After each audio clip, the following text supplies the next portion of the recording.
Welcome to TechMark Pod, where we innovate, discuss, and discover the dynamic intersection of technology and marketing. In each episode, we explore how businesses can leverage both to drive growth and innovation. Meet Alvin, our esteemed host for TechMark Pod. With over 15 years of experience as a renowned marketer, project manager, and software as a service architect, join us as we uncover the unique value proposition of integrating technology and marketing strategies, helping you stay ahead in this fast-paced digital world. Thank you, Kia. That was clean, huh? That was like clean. We're recording. Yeah. Okay. Hi everyone. Welcome to TechMark Pod. So today, my guest is Nikki Verd, right? I met Nikki on LinkedIn. It sounds like I'm meeting everyone on LinkedIn. I met Nikki on LinkedIn, and Nikki has got a very huge following that I'm kind of jealous of because I've got 1,000 followers. Nikki has got 120 followers. 120,000 followers. Let's be clear about that, right? Nikki, welcome to TechMark Pod. So much for having me. You got me laughing already before we get started. I didn't think we were going to start with the LinkedIn thing, but okay. Yeah. I mean, I that's what I remember very well. Yeah. Thank you. Thanks for inviting me on the podcast. I've seen some of your episodes online. They were brilliant. Thank you. Thank you. Coming from you, I appreciate. It gives me energy, you know. So yesterday, I actually posted something on LinkedIn, and I was like, people don't know, I mean, the difficulty in setting up a podcast and trying to make sure that the sound is quality, the video is quality, the studio, and all the stuff. And this is everything that I go through, you know what I mean? So I appreciate. Absolutely. It's not easy what it takes to put a podcast together. Before we started recording, I told you that I tried it. I tried a podcast and I was like, this thing is driving me insane. I cannot do this. So well done on pushing through and doing this. Thank you very much. We're trying and we make sure that we go bigger as we go along. Yeah. So Nikki, you need to introduce yourself. I know you've got a long bio, but I mean, you can do the honors. Okay. As you have rightly said, my name is Nikki Verd. I am the author of, most people know me by my book, the author of the book titled Disrupt Yourself or Be Disrupted. That's really the book that introduced me in the market. And from then on, I just found myself within the technology space. So I call myself a digital futurist because I like that. I'm very digital futurist. Yes, I'm very interested in the digital world, how it impacts everyday people. You know, I don't speak from a technological perspective. I mean, from the technical perspective of technology, I speak from the people's perspective. So my interest and my passion and my desires is really to bridge the gap between everyday people and technology. You know, I know you are a tech guy, you are in the tech space, but many of us are not, we don't identify as tech people. We just identify like, no, we're just everyday people. I'm just in retail, I'm just a marketer, or I'm just a finance guy. Tech has nothing to do with me. And so my core message to people is that, hey, we are all in tech now, wake up. Yeah. And this is how the digital world is going to impact you now and in the future. So I look at what is happening now. I project into the future what might happen and how this may impact us. And I try to share that message with everyday people because I'm just an everyday person. I don't have a technology background, but I'm very passionate about technology and spreading the message to everyday people that may feel intimidated like I did about embracing this change and this disruption that is currently happening in our world today. So in a nutshell, that's me. Where was the turning point? I'm sure there was a turning point where you just pivoted into tech. Yes. What happened? Yes, great question. There was absolutely a turning point.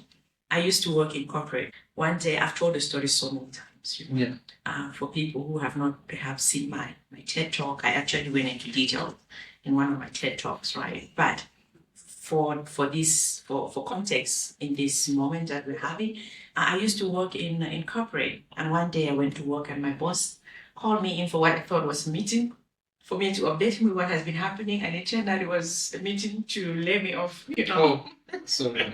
Yeah. And I went into that meeting and he told me there has been some restructuring happening and they are sorry to inform me that my role is no longer needed. Wow. So that was the turning point for me, even though at that moment I didn't think it was a turning point for anything good. Yeah.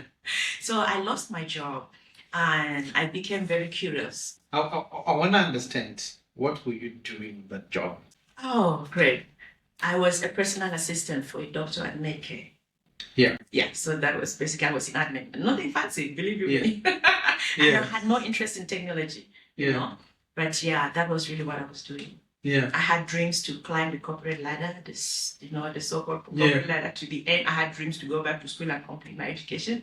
And for me, being a personal assistant was like the entry point. Yeah. And just with these dreams, while I'm still getting ready to shoot, you know, someone pulled the ladder from underneath me, and it was painful. It was a drop. Like I felt like I crashed literally when I lost my job. I'm sorry. Do you think these jobs are under threat because of technology? Yes. Okay, so that is the turning point. So you can continue and tell us this story, because Yes, jobs that are in admin are very much under threat. And for me, at the time, I didn't even think that technology had anything to do with it.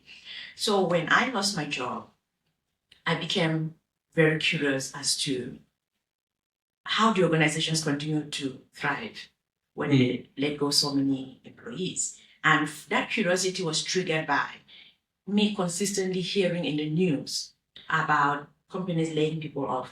I will consistently hear things like that. And when you buy a car and you start seeing that particular mark of car everywhere.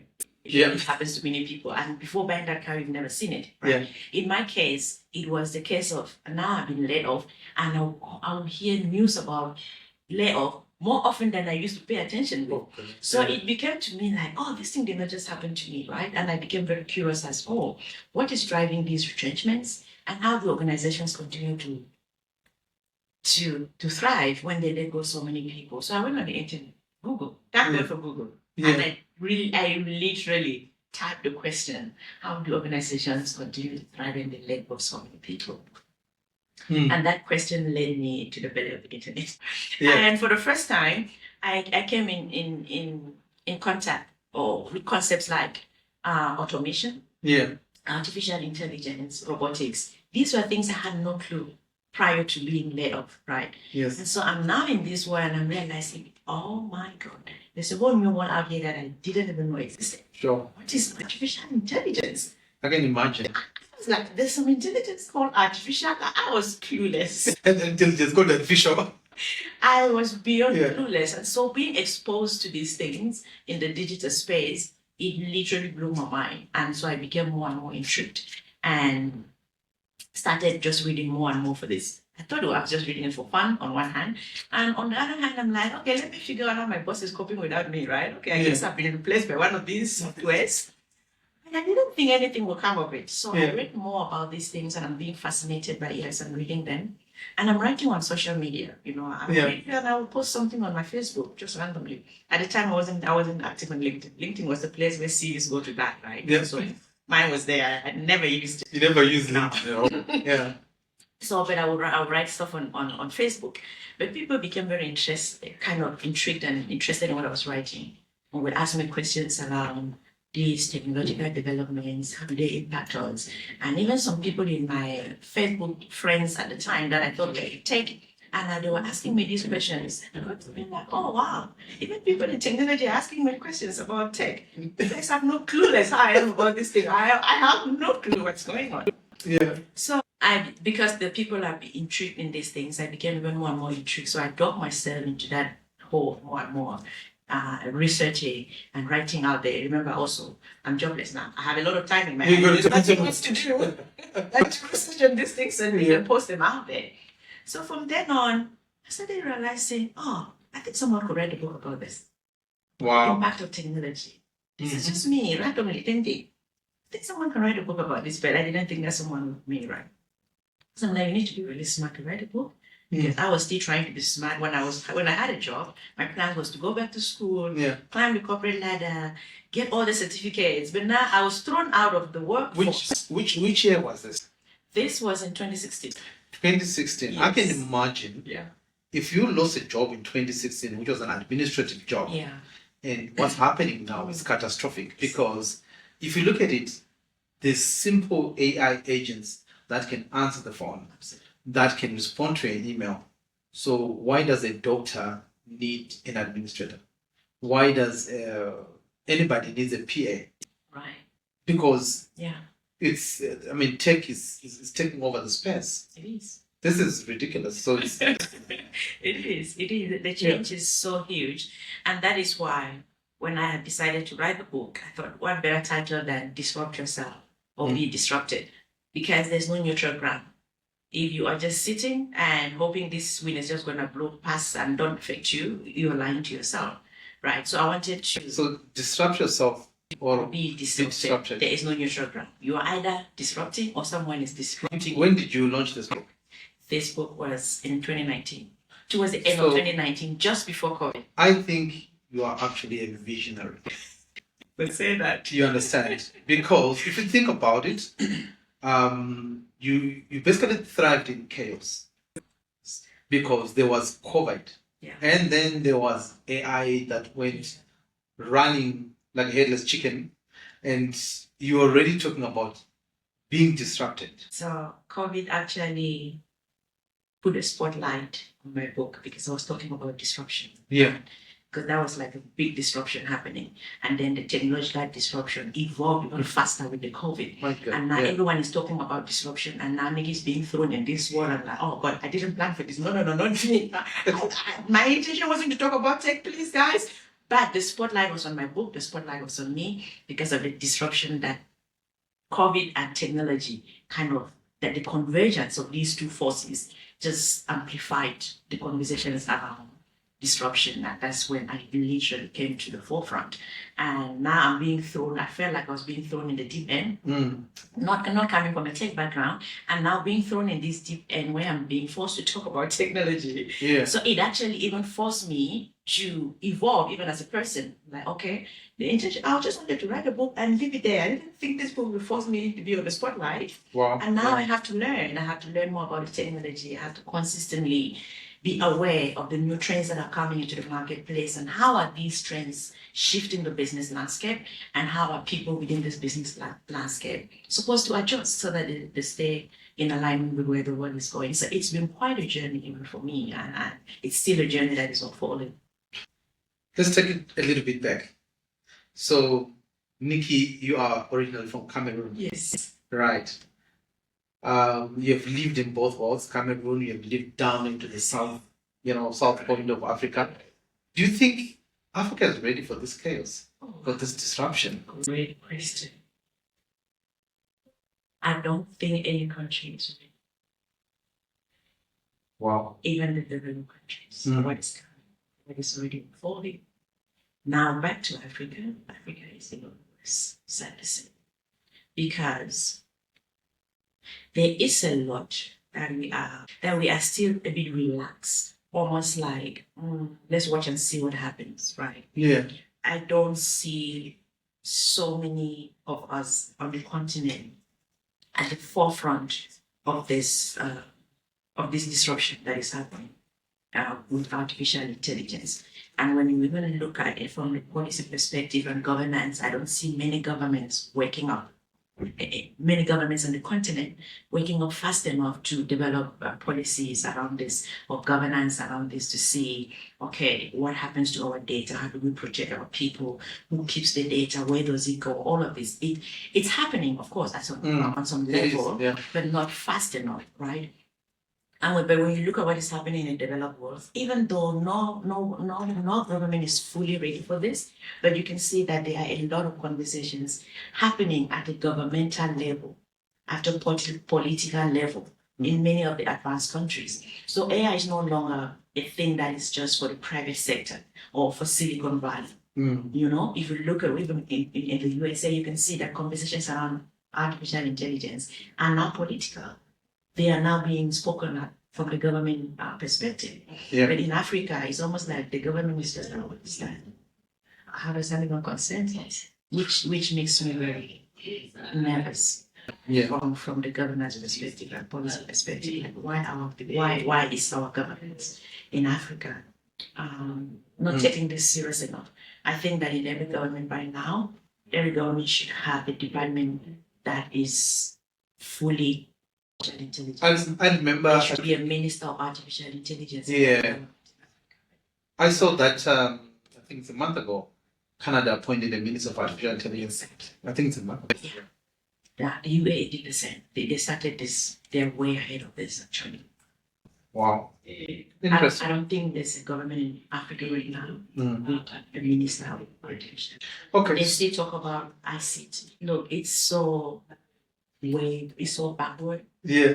It is so obsolete. When I hear ICT, I'm like, what is that? I know, right? We've moved past that, right? But I hope that us, we can be able to drive these conversations and the message can reach the right people. Yeah. And that they can do certain things the right way to protect the people and to take artificial intelligence seriously. If you are given, you have been in many boardrooms for many companies. I've noticed you have been on TED Talk. If you are given 5 minutes to pitch to the government or the cabinet, they say, Nikki, please come present artificial intelligence. What would you say? Oh wow, that's a big one. That's a big task. What happened in breathe? Yeah. To be honest with you, yeah, I would say we have a tsunami coming, and people on the ground are just way too relaxed, right? Because artificial intelligence can be used to topple even governments. The war that will be fought in the future will not be fought with weapons like we know it.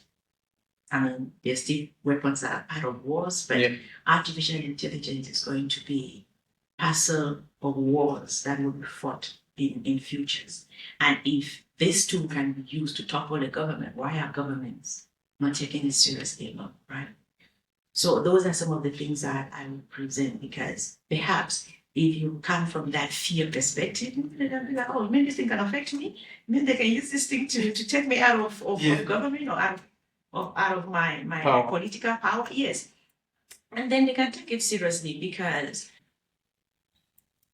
artificial intelligence is going to impact, let's take from the economic and jobs perspective. There's so many jobs that are going to be lost, already being lost, and that will be lost to these machines. How are governments prepared to take care of a massive amount of people that are unemployed? Not because they're not competent. These people are competent. They are. But there are no jobs for them. How is the government ready to handle that, right? So these are questions to ask. This wave is coming. And when we look at the models that we have now, they're already way smarter than many of us. And the models that are coming in the future, I even heard that GPT-5 is already on the way this year. These are models that are going to become more and more smarter before we even talk about AGI, right? Yeah. Then, if this system can become so smart that corporations don't need humans anymore, what becomes to the masses? How can government solve this? I don't have the answer, but this is the time for governments to start asking these tough questions and finding the answers. So let's get back to an individual.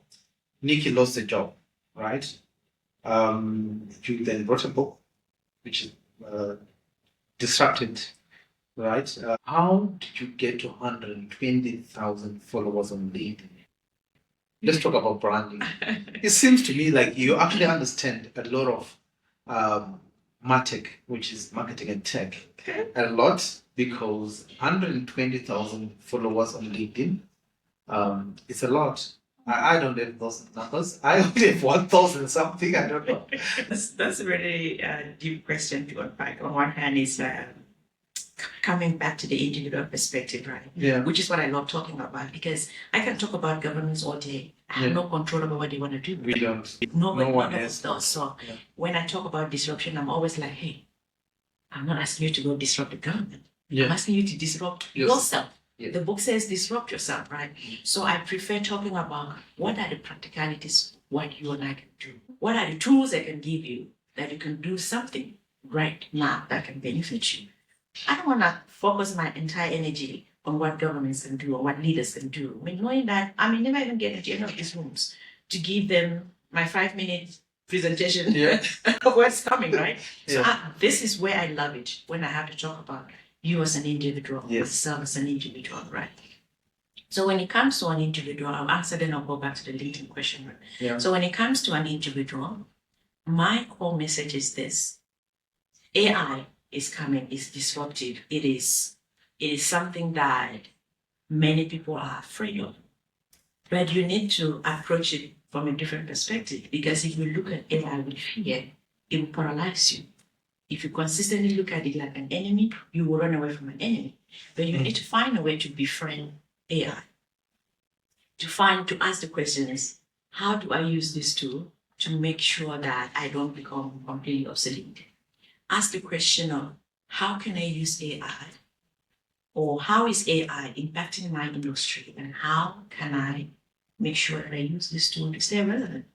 So when you start asking those immediate questions, how it is impacting your immediate industry, how it is impacting your profession, you will find the answers in how you can use the tool to stay relevant, right?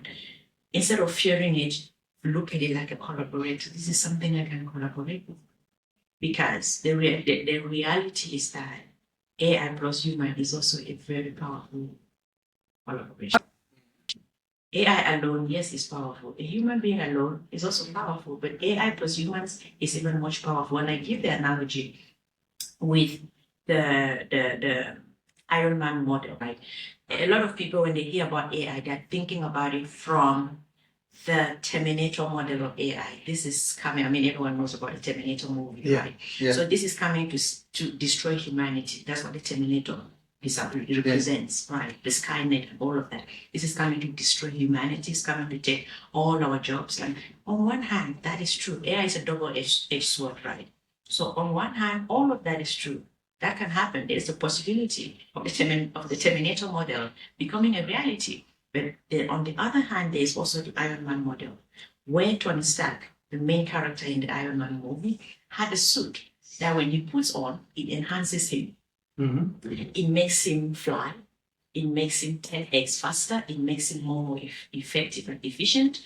But if people are looking at AI only from the Terminator model, they are losing out. So shift your focus, like, okay, how do I put this suit on like the Iron Man? Put this suit on like Tony Stark. And how do I collaborate with this suit to make sure that I become 10x faster? The projects are on your own. It might take you days or even weeks to complete. But in collaboration with AI, it helps you. It enhances your thinking. It enhances your ideas. Those are the positive aspects of it that anybody can plug into this tool and learn even overnight. That is the suit that many people are afraid to wear, which is the Iron Man suit. That is what AI represents. On the positive side of AI, that is what it represents. But too many of us are so focused on the Terminator model that we are failing to see that there is an Iron Man suit waiting for us to wear and fly. So it can help you stay relevant for those who still have the job in the market. Now, the other part of your question, I could go this way deeper. The two models of AI, right? Yeah. But we're going to leave it at this. So I'll go back to your question around marketing. I love the term, MarTech. MarTech. Yeah. MarTech, which is marketing with marketing. Yeah. So me transitioning to LinkedIn, initially I said I used to just post on Facebook, right? And I had 5,000 Facebook followers or friends at the time, and I thought I have cracked the code. I was like, oh my God. Yeah. I have 5,000 followers on Facebook. For me, that one. But these 5,000 followers, when my book finally launched, it's almost like just sitting and watching them, you know, okay, well done. They clap for you. They give you a few comments there, and they're like, these people are not transitioning to something. To buyers. Yes, there's no buyer. There's no, hey, Nikki, can you come talk here?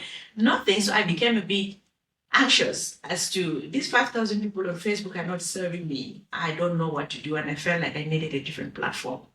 So I started experimenting with different platforms. Yeah. I tried Instagram and I realized, oh my God, Instagram requires you to have a 5-star background, a 5-star dog, a 5-star hotel, a 5-star. I'm like, I can't do this. Instagram is not for me, right? Yeah. And then I tried Twitter, which is X now, and I realized, oh God, this place is too controversial. It's too political, and Yeah. then it's also character limited. Before I'm getting to the point I want to make, they have said you're out of Yeah. characters. I was like, okay, this is not working. Okay, Facebook clearly is not working for me. Twitter is definitely not for me. Instagram, the pressure of pictures and all of that, I cannot do this. So I thought LinkedIn, all right? And then I've always been on LinkedIn, but for me, I used to see it as a place where CVs go to die. I like the fact that we're actually discussing the importance of social media for personal branding. Yeah. And you're talking from experience. I like it. Absolutely. Yes, Absolutely. let's get it. When I peeped on LinkedIn, the first thing was, the titles were so intimidating. Founder, director, CEO. I'm like, who is Nikki? I don't even have a title. I'm chief marketing technologist. You can imagine. Listen, those titles intimidated the hell out of me, and I just ran off. I was like, no way. I think I'm just going to stay on Facebook because this whole LinkedIn business is not for me. By the way, we call Facebook the village. So you went back to the village. Yes. I was like, I'm safer here. This is way too intimidating. The more I'm trying to stick on Facebook, I know it's not working. So I started like tiptoeing towards LinkedIn slowly. Yeah. And I would post something and I would disappear. Okay. I had 800 followers on LinkedIn when I started. It's like, listen, 800 followers on LinkedIn and 5,000 on Facebook. I'm like, I'm winning on Facebook. So, but slowly, I started going towards LinkedIn.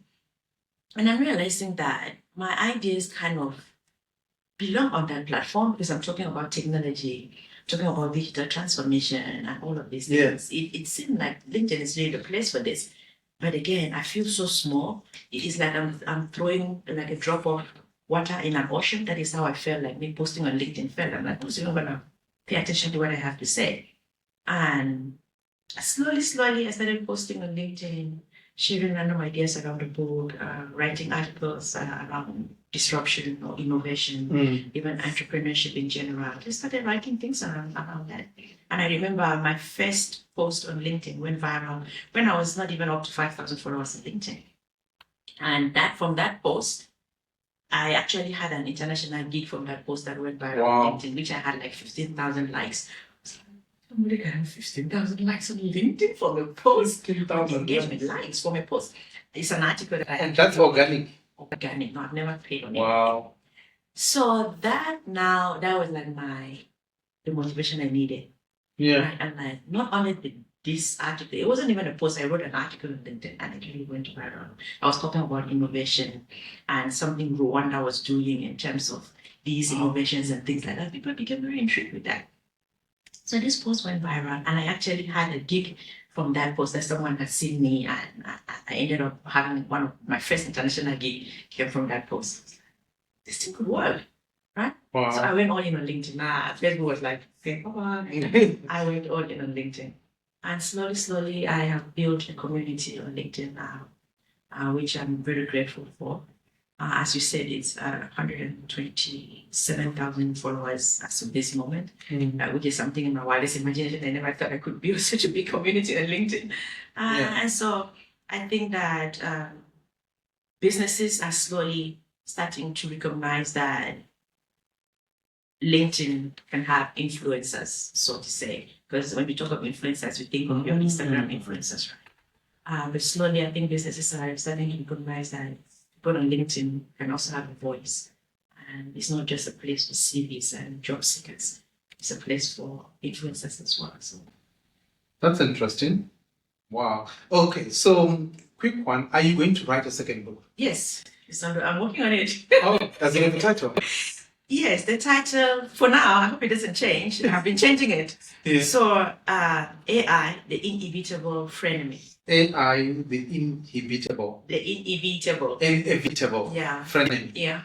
Okay. I'm still dangling around the title. If it comes out and it's a different title, guys, Bear with me, all right? I'm a writer. I change all the time. So yeah, but Change all the time. yes, but the focus on the second book is to look at the complexities and the paradox and the duality of artificial intelligence. The two models that I mentioned earlier, Iron Man and the Terminator model, I'm expanding it in the book because I want people to look at AI from all these different perspectives and all these different angles, right? So that we don't just focus on what AI can take away from us. The more you focus only on what AI can take away from you, you also lose on what AI can give you, on how AI can enhance you. So I'm looking at all of it, the bad, the good, the evil, the best, the ugly, and I'm looking at all of those angles of AI in the book. That's what the book is really intending to When is it launching? cover. I really can't say for You cannot now. say. I don't know You don't because I'm still working on it So, and I'm still talking with my publisher. But I'm hoping by the end of the year it should be ready. No, I think I can't wait. But first of all, I need to buy the first book. Yes. Can I buy it straight from you? It's books. I need you to sign. Absolutely. Yes. You can sign it. I've got another book. Yeah, I'm collecting from all my guests. Yeah, yours should be somewhere there. So I'm gonna collect all the books of all my guests that come through. Then I'll buy them, and I'll they'll be just. I'm gonna build a little bit of a local library. Okay, Nikki. Okay, this is after our disruption with a little bit of not load shedding, but just the lights that just went off. But we're back now. Do you have any the final remarks or anything that you want to say? To do with disruption, AI, the future. I think you spoke about the future already, that we are not ready for the future. But I can. Okay, great. My final remarks would be to say to whoever is listening right now that the disruption happening in the world today, you cannot afford to sit on the sidelines. Because this is going to impact every industry. It's going to impact everyone. Whether you are in technology, whether you are a business leader, just an employee. This shift is affecting and impacting everyone. And so you need to ask yourself, what am I doing to make sure this revolution? These are critical questions for any individual to ask themselves. Because if you don't, AI is going to sideline you, put you on the side, carry on with whatever is moving. One of the things I said is that many people are going to be replaced not by AI. They're going to be replaced by the people using AI to enhance themselves. So your competitor is not just AI. On one hand it is AI, but your competitor also is the person who's learning AI, is the person who's embracing AI, is the person who's learning how to use these tools